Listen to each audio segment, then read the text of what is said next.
Discover connection, awaken sacredness, become empowered. Join us for our show on Blog Talk Radio. Discover your spiritual gifts live. Welcome to Discover Your Spiritual Gifts show number 60. We're your hosts, Dave and Vialet. Our guest today is Roger Ringo, spiritual educator and consultant. For over 30 years, Roger has been training people how to use their inner guidance, trust their hunches, discover their true life purpose, and neutralize negativity. During these programs, he blends together the techniques of Wayshowers College and his experiences. Roger has successfully implemented these techniques in family, business situations, and during social events. These programs really work. Roger is an ordained minister with Peace Community Church International and a guest instructor at Wayshowers College. He looks forward to sharing with you the universal truths that have meant so much to him. Well, welcome, Roger. Thank you for being on our show. Well, thanks, Dave. Great to be here. Well, I noticed from your website, a whole lot of what you work with is meditation. Tell us about your views on meditation and helping others learn meditation practices. Well, meditation to me is one of those foundational skills that is so important in any area of spiritual development or spiritual awakening. And that is because there's a need, to be able to, I got to be able to listen to that still small voice within, or be able to be aware of those impressions, hunches, or psychic impressions that I'm receiving all the time. So if my mind is always in a kind of like a cluttered or just with monkey chatter, so many times these impressions get overlooked. So meditation is really important to be able to have that inner calm, to be able to be aware of what it is that I'm sensing. And some of the meditation practices I work with is how to really make meditation as a way of life, not just as a evening routine. So how can I implement meditation throughout the day, as well as at other times? So the common thing for a lot of people is, they sit down and start meditating and instantly their mind starts going every other direction. I have to worry about picking up the kids or buying milk at the grocery store, things like that. What are some of the practices that help calm that down so it's not such an incessant chatter in your head? Well, you hit it right on the head, and that is the number one obstacle for most people to start meditation.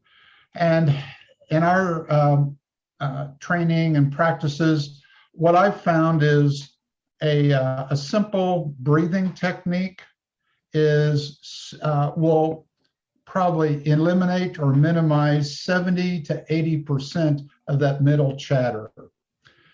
So doing a simple rhythmic in and out breathing and focus on that breathing and it's a simple 4 and 5 count in and a 4 and 5 count out, and just getting that flow going. Pretty soon the mind is, and what I found is the value of some type of a breathing is now I can focus my mind on this, let's say 4 count or 5 count breathing, and now I've given my mind something to do that's constructive for what it is I'm trying to accomplish. So to me, that is the first step that just pays huge dividends. So how did you get started in this? You've obviously had a lot of experience with it. Well, I have, and it really started off back in high school, back in the late 60s. Uh-huh. And I grew up in the Methodist church.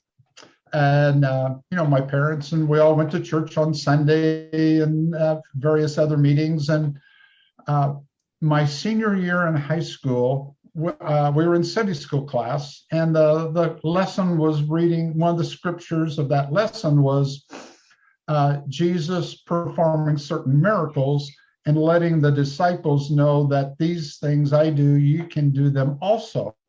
So I raised my hand. I said to the Sunday school teachers, like, hey, let's cast out some demons. Let's work with some laying on the hands. Let's work with healing. Let's do what Jesus was doing. And of course, the Sunday school teacher said, well, we study what Jesus did. We really don't do that.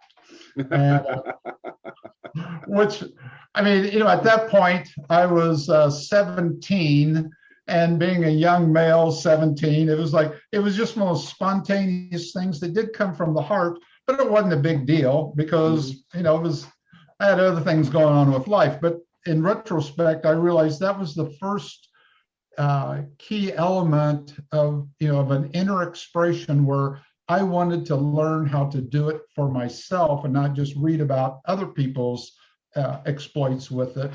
And then throughout, I went to college. I went to college as an engineer, mechanical engineering.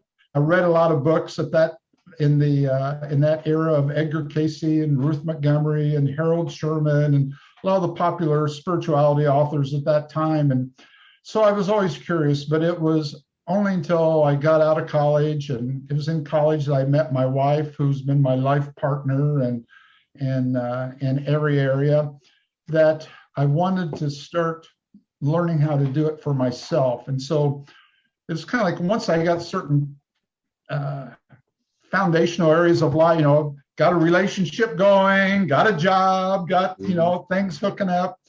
Then I was able to, my law of attraction brought to me a mentor that helped me in that journey of learning how to unfold my spirituality for myself. And meditation is really just one piece of that totality. Absolutely. Well, first off, you're speaking to an electrical engineer and an aerospace engineer, and about from the same era. And my dad was an Episcopal priest and an engineer, and so I probably have somewhat similar life experiences in the same time frame too. Yeah. So you get it. I get it. Well, the obvious thing is, okay, so we want to do these neat things, and we're meditating now. How does meditation lead into using these other intuitive gifts? They were kind of mentioned in your introduction. Well, meditation, that's a good question.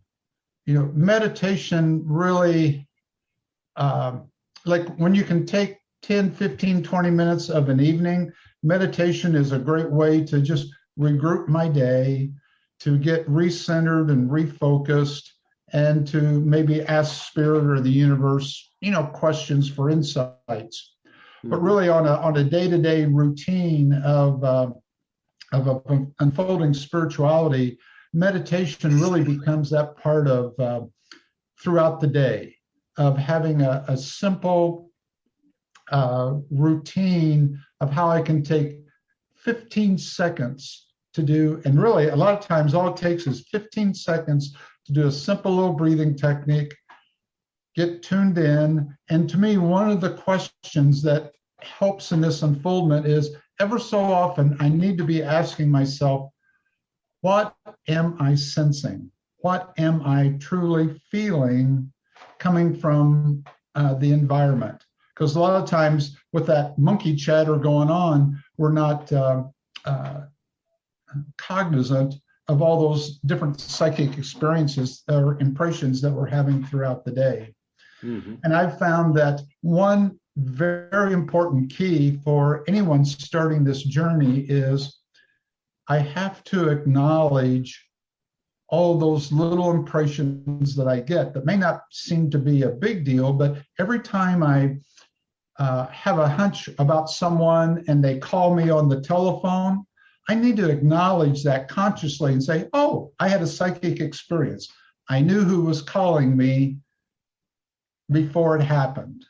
Anytime you meet someone and you kind of have this first impression of, oh, I can trust them or I can't trust them.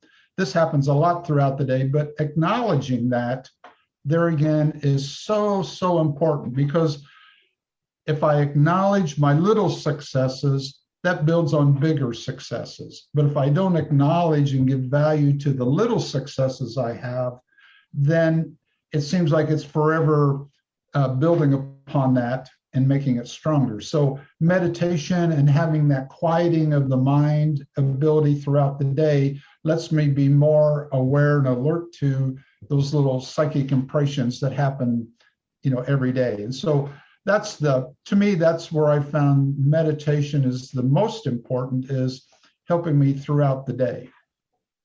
Okay. Well, something that I see and talk to people a lot about is when you're wanting to be clairvoyant, when you're wanting to have that third eye capability to see a spiritual realm around us, it doesn't come through your physical eyes. It comes through a different sense. And the signal from your eyes can overwhelm that spiritual sense because it's so subtle.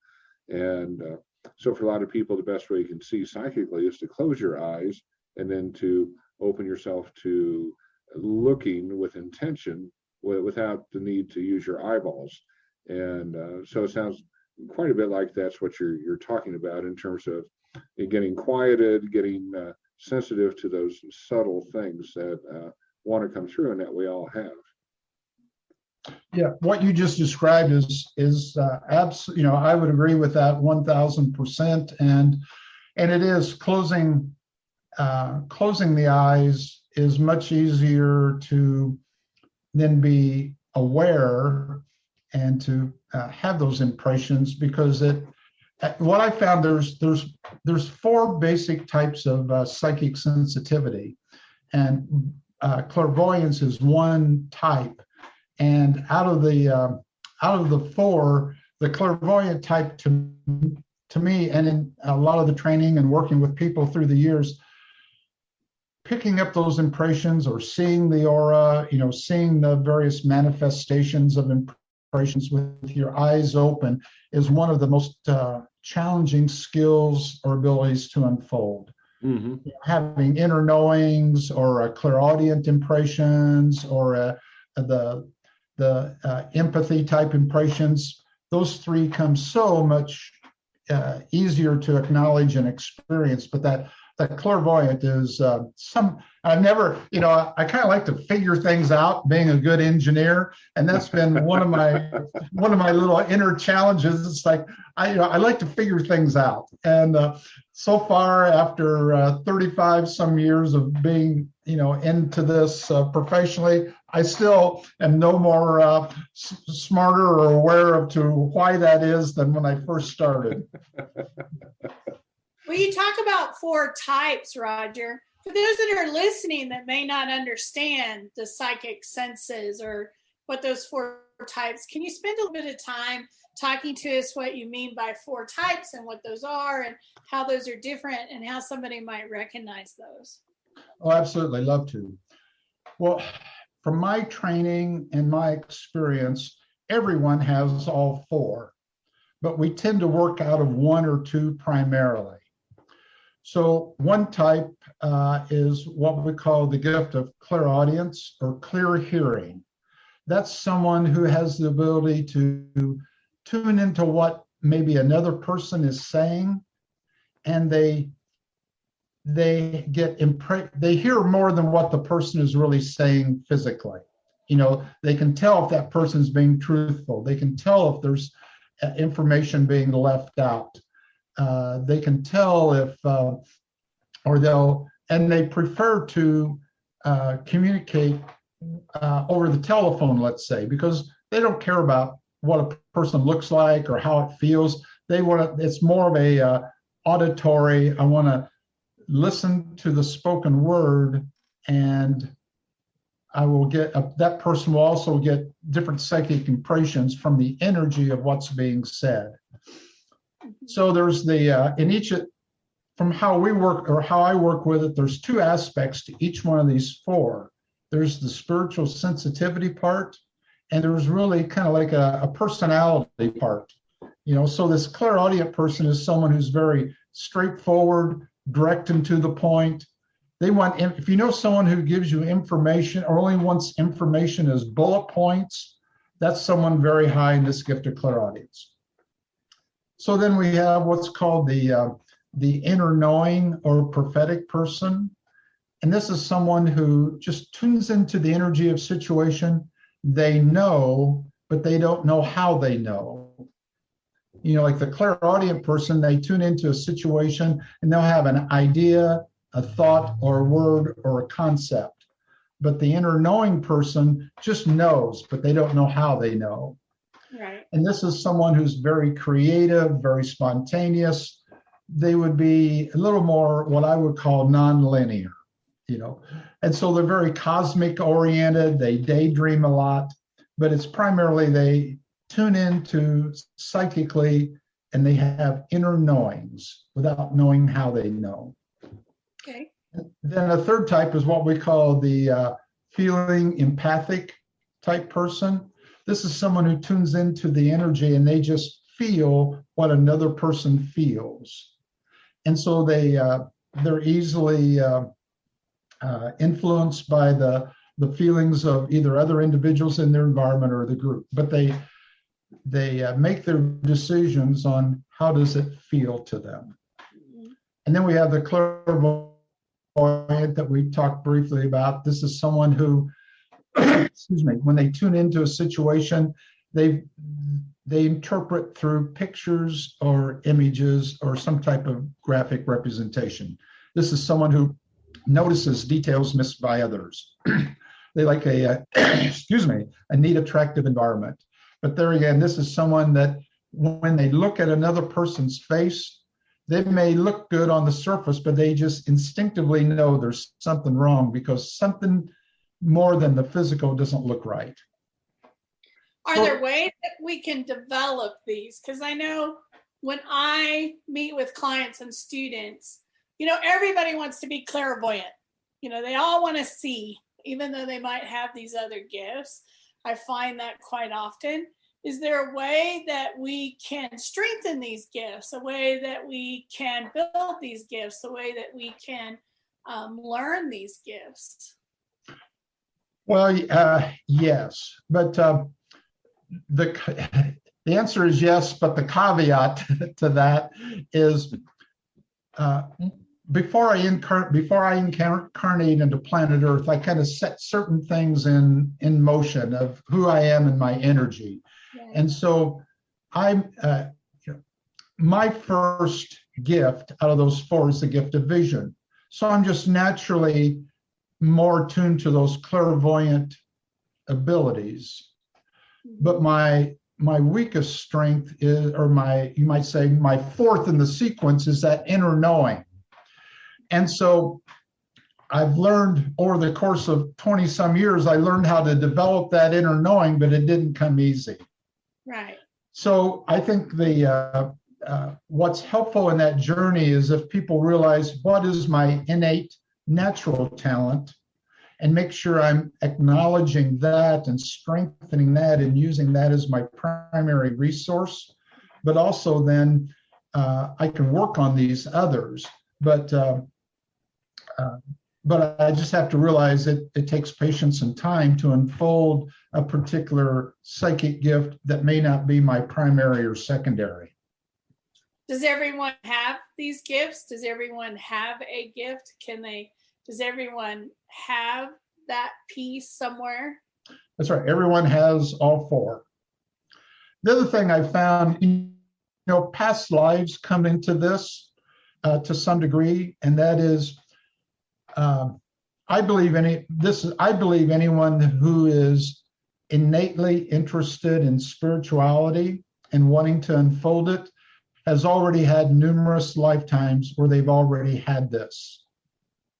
Okay, so this is not the first rodeo, if you will, for someone. But so what happens sometimes, not in every case, but let's say a person who has a strong desire to unfold their clairvoyant gift or that inner knowing gift, but it comes really hard to them. It's like they have that desire, I want it, but it doesn't unfold easily.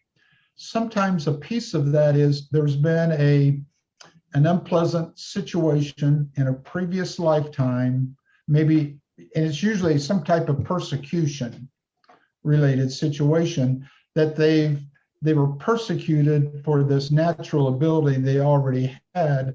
So subconsciously it gets repressed because of this particular persecution or fear or guilt. And so now this lifetime where they're, it's like we can all come back and unfold without fear of persecution, like in the past. Right. So now sometimes it takes a certain healing in a particular area of a past lifetime to let a gift fully blossom and bloom. Cool. Thank you. Well, what about people who might be considering this? They wouldn't necessarily approach you, but for some of what I'll say are the wrong reasons. Using these gifts for personal gain or to manipulate others. What happens to them on that path? Well, there's, karma and the law of attraction is, to me, equalizes the playing field over time. Mm-hmm. And so anytime I use work with spiritual energy for the wrong motive, then eventually it's going to come back and work against me. Mm-hmm. Because there again, what I put out is what comes back. If I put out love and true concern and nurturing and caring and unconditional love and self-respect, well, over time, that's what I attract back, and that strengthens my aura. But if I, use my talents and skills for unpure motives, if you will, then eventually that becomes a part of my aura, and I start attracting more negativity and problems in my life. Okay, that makes sense. I think it's. I think one of the key things in a lot of this training is for people to have that understanding of what I would say is the oneness. It goes by different names, but the idea that if somebody else is hurting at some level, I'm feeling their pain, and so it's in my best interest to help them do better. And so to think that I'm using the gift to get an advantage over somebody else, ultimately I'm going to feel that myself anyway. It's going to come back on me. I think one of the big challenges that I've had to work for or learn myself, and then in helping to train others is, I do believe that a lot of us have come back to work with spiritual awareness and to help other people reawaken that. And so there's a strong desire to want to help people. And one of the challenges is everyone is growing at their own pace and their own timing. And there's a tendency to want to take a person's crutch away from them before they're ready to let go. And so for a spiritual wayshower or a spiritual mentor, with the big challenges is balance, finding that balance between I want to help that person to help themselves, I want to help that person to be stronger so that they let go of their crutch, but I don't want to take that crutch away from them. Very nicely said. Well, we're going to take a short break here to talk about Discover Your Spiritual Gifts. We'll be back in a moment. Hi, I'm Violet Rain, Master and Teacher of Angelic Reiki at Discover Your Spiritual Gifts. If you love angels, if you resonate with angels, or you're just interested in learning more about angels, most people really want to consider Angelic Reiki. But Angelic Reiki is more than just working with the angels and learning a new healing modality. It's about ascension. And when you step into Angelic Reiki, you're not only working with angels, but you're working with ascended masters and galactic healers. The angelic kingdom of light, which includes all of those, steps in and helps you be able to hold more light. And what I have found along this journey is it expands your ability to be able to hold light, which raises your frequency, which accelerates your ascension process. So the individuals that step onto Angelic Reiki are really ready to step onto their spiritual path. learn more about angels, ascended masters, galactic healers, learn possibly a new healing modality that they'll use in their life, but also they're ready for those major shifts in their lives to really be on their spiritual path and take their journey to the next level. If you've been thinking about Angelic Reiki, or you'd like to find out more about this beautiful modality, please don't hesitate to contact me, Vialet, at discoveryourspiritualgifts.com, or check out our website under classes. You will find Angelic Reiki there with lots of information about this program and the benefits of taking this course. We hope to see you in class really soon, and I hope to see you at Discover Your Spiritual Gifts. Well, welcome back to Discover Your Spiritual Gifts, show number 60. And our guest that we're returning with is Roger Ringo, spiritual educator and consultant. And this has been a fascinating discussion so far. So you do a lot of training with your wife. Tell us about that. Well, I chose wisely this lifetime of and my law of attraction. And Diana's been a tremendous partner, with me through this journey. And we both met in college, and at a time when we were just kind of looking for a companionship relationship, like a lot of people. But one thing we found out early on is that we both had an interest in spirituality, and we both really enjoy helping people to help themselves. And as it turns out, we have in relationships, what really is one of the biggest pitfalls in relationships is when two people do not have common spiritual values. Mm-hmm. In our outer world, Dinah and I could not be any more opposite. Dinah is more of the inner knowing, feeling, empathic person, and I'm more of the clairvoyant, clairaudient. So I tend to be more analytical, systematic. Dinah is more free-flowing, spontaneous, So in our outer expression, we couldn't be any more opposite. But what is kind of kept the glue that makes the relationship work over all these years, for almost 40 some years, is the fact that our spiritual values are very much in harmony together and very complementary, even though our outer expression. And then early on in the journey, in our late 20s, we found out about these spiritual gifts, the 4 types. And once we realized that Dinah was more of the prophetic feeling, I was more of the visionary intuitive, we stopped trying to change the other person, but we realized where that person was coming from with their communication style and impressions. And it literally probably saved our relationship, because we knew where that person was coming from, and not everybody's the same. Mm-hmm. Absolutely.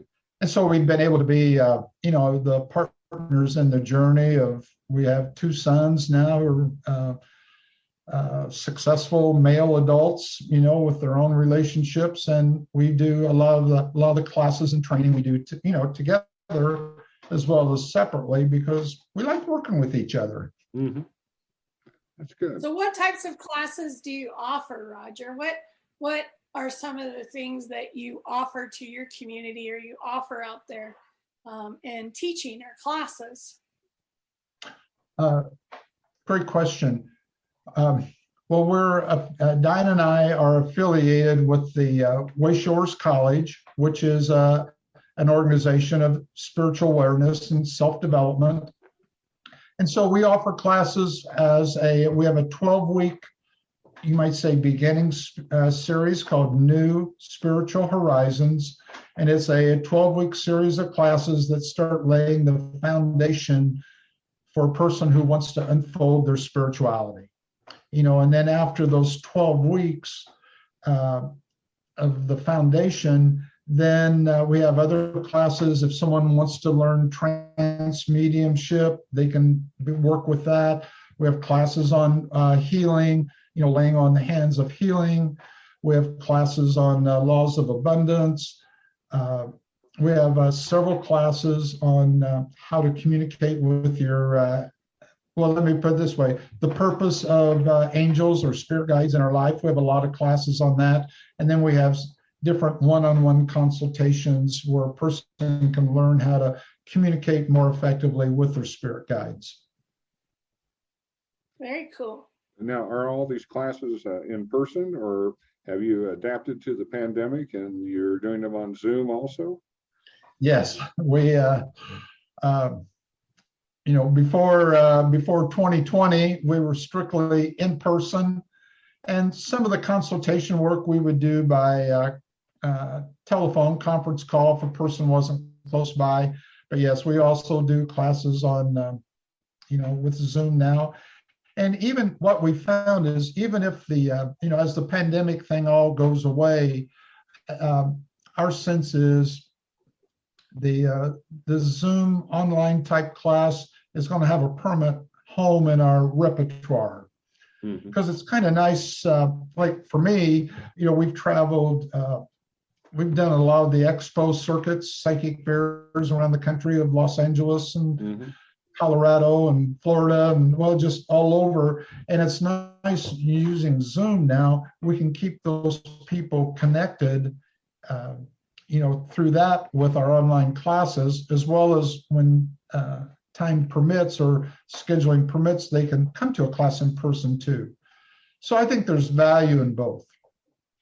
Well, you make me ask the question, are you going to be here in September for the Body, Mind, Spirit Fair?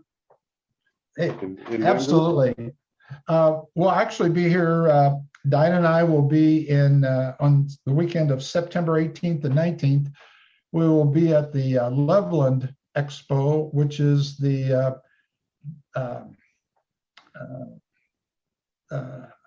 I lose the track of the name right now, but it's on September 18th and 19th out at the Ranch County Fairground facility.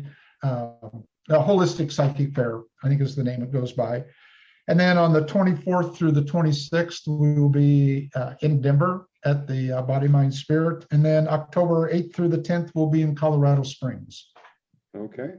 Well, Violet and I will both be at the fair here in Denver. I'm a reader there, and Violet is going to have a big store booth. Yep. Awesome. So we'll make sure we connect. Absolutely. Absolutely. Come by and see it. So what will you guys be offering at your booth? Are you doing readings, or are you just doing information? What are you providing at the expo that people can come and look for you? Well, Diana will be doing her past life reading. She's been doing that for probably 15, 20 years and is very sensitive, and she'll be doing her past life reading. And within that is she helps people to tune into a past lifetime that's affecting them the most this lifetime. So it's really making sure that past lifetime reading is relevant to the daily life. So we'll be doing that. And then also I sell some little tumbled stone chips that a person puts in a bowl, and it's for relaxation. We call it crystal cleansing stones. Been selling those for probably 10 years, and they're very, very popular. And in addition to the breathing technique, they are another tool to help people use before meditation, because running your fingers through these stones helps you get attuned to nature and the energy of the stones, as well as strengthening your aura and kind of helping the stresses of the day go by. So those are the two main services we'll be offering at the fair, and then we'll be letting people know how to be in touch with our classes and weekly newsletter. Awesome. And as we talked before, take an opportunity, I hope when you're in town, to come down and see our center and check it out, and our classrooms and all that. We'd love for you to come down and kind of check out what we have. Dave is one of my full-time practitioners. He's at the center today, his little beach background in his office. We all want to run away to the sand and the beach, but would love for you to come down and just check it out and have an opportunity to see us. We'd love to. Is there is there a way that people can check out your information today if they wanted to find out more about you? Is there a website? Is there a Facebook? What's the best way that people can tap in and connect with you guys? Our website has everything, and that is the web address is www.modernspiritualliving.com. So modernspiritualliving.com is our website, and we'll be having our, it talks about our classes and the readings and one-on-one sessions that we do. I'll be having the information there about the expos coming up. And then also on Facebook, you can do facebook.com/modernspiritualliving, or just do a search and you'll see our webpage.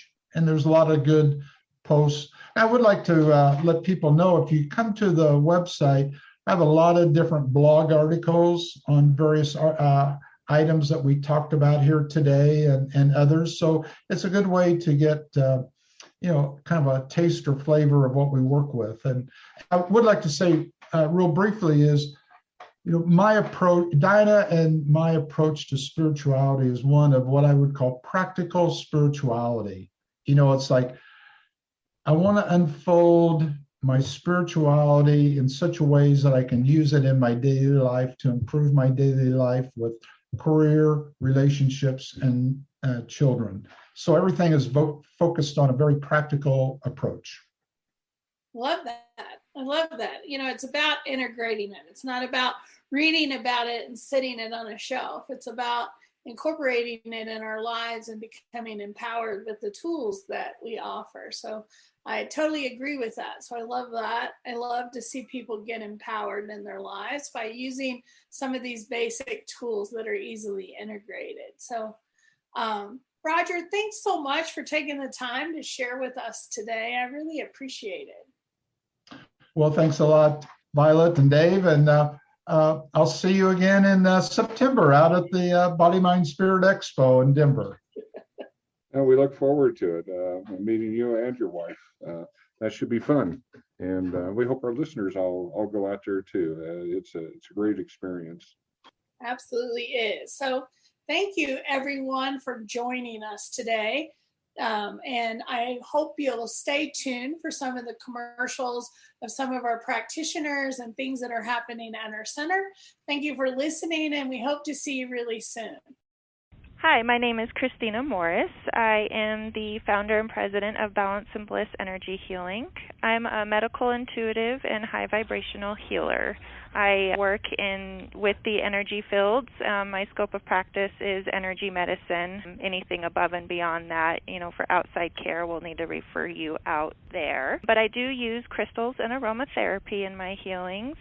And I help manage pain. We help move some of the pain out of the body that might be coming from stagnant energy within the field, as well as, we get to the root of the problem with, any emotional trauma and find out what's going on that could be causing more stagnant energy to be left in your aura, which in turn can cause illness and pain and a lot of other issues that we tend to see throughout our day-to-day lives. And then I can be reached by appointment. You can make appointments anytime, any day of the week. I do work Monday through Friday in the evenings from about 5:30 to 8:30. Your first session can be about an hour and a half because we get to know one another. We kind of go through what's going on. And then any session thereafter would run about 50 minutes to an hour. And I can be reached through my website at balanceandblissenergyhealing.com. My email is balanceandblissenergyhealing@gmail.com. And I can also be reached via phone or text at 720-696-0286. And I look forward to any, potential clients. If you have any referrals or if you are in need of any of my services, I look forward to working with you. I am Lisa Laney, two-time international best-selling author, teacher, intuitive artist, reader, and healer at Discover Your Spiritual Gifts. I am a very creative, artistic person who has been an intuitive empath my whole life. As a child, I was always aware of energy. I could detect shifts as people entered the room, which I thought all people could do. I didn't realize I was an empath until much later in life. I have studied various modalities, attended several retreats to peel back layers of childhood experiences to create a toolbox I use to navigate this world with intention. I am now pairing my intuitive gifts with my creativity to live an intentional life and empower other women to shine their brightest light, to manifest an abundant life with creativity and intention. If this resonates with you, join me at Discover Your Spiritual Gifts the first Thursday of each month at 6:30 at my Women's Intention Play Shops. The focus of each class varies on a different intention to heal, inspire, and empower each of you with a simple art project. In this class, we set the intention into what you create, so when you bring it home, you are reminded of what you are manifesting or releasing each time you look at it. This keeps the energy moving, which helps you create a more empowered version of yourself. If you prefer one-on-one time, I offer intuitive tree readings. You simply draw me a tree any way you feel guided. Coupled with your intention, we edit the tree so you have a visual of how you want to create a life of joyous empowerment. If this is calling you, I can be reached at 720-257-9441 or at lisaeleni.com. Tap into your inner magic to create an amazing toolbox of your own by joining me, Lisa Eleni, at Discover Your Spiritual Gift. Hello, my name is Trina Schneider, and I am a spirit medium and intuitive reader. I also offer angelic Reiki and crystal healing. I was born an empath and have seen and heard spirits since I was a little girl.